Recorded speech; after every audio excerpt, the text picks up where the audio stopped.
انسانی حقوق کی بات کرنے والوں کا چہرہ بے نقاب۔ BBC نیوز کے مطابق 23 فروری 2018 سے فرانس میں عورتوں پر مظالم سامنے آئے۔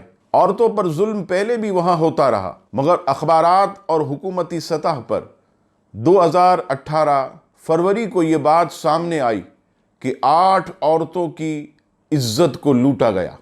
اس کے بعد اسی طرح اسی سال ستمبر کے مہینے میں عورت سے مین روڈ پر زیادتی کی گئی۔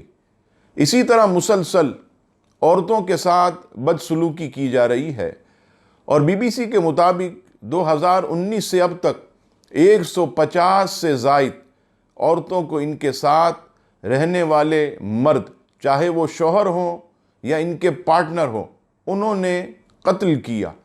اور اب فرانس میں کئی دنوں سے اس پر احتجاج جاری ہے۔ میں ان لبرلز لوگوں سے سوال کرنا چاہتا ہوں کہ جب کسی مسلمان ملک میں کسی عورت پر زیادتی ہوتی ہے تو فوراً برساتی مینڈک کی طرح سوشل میڈیا پر دین اسلام اور علماء اور مولانا جو داڑھی رکھے باشرہ لوگوں کو مکمل طور پر ٹارگٹ کیا جاتا، جبکہ دین کی خدمت کرنے والے ہمیشہ یہ پیغام دیتے ہیں کہ اپنی ماؤں، بہنوں اور بیٹیوں پر ہاتھ اٹھانا، ظلم و زیادتی کرنا یہ تو درکنار، ان کے ساتھ سختی سے پیش آنے پر بھی اسلام نے منع کیا۔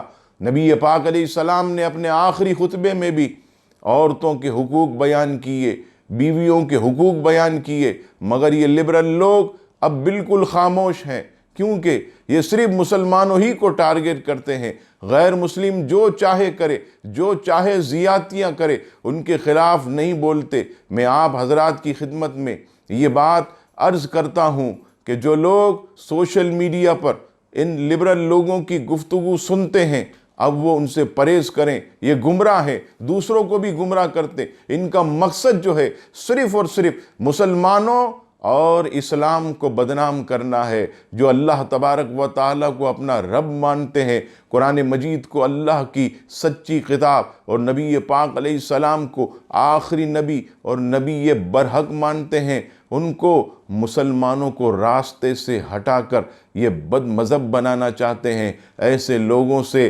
خبردار اور ہوشیار رہیں۔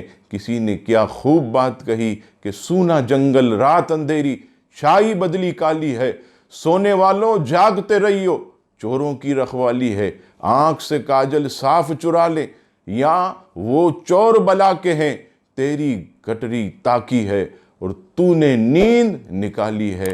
اللہ تبارک و تعالی مسلمانوں کو بیداری عطا فرمائے، آمین ثم آمین۔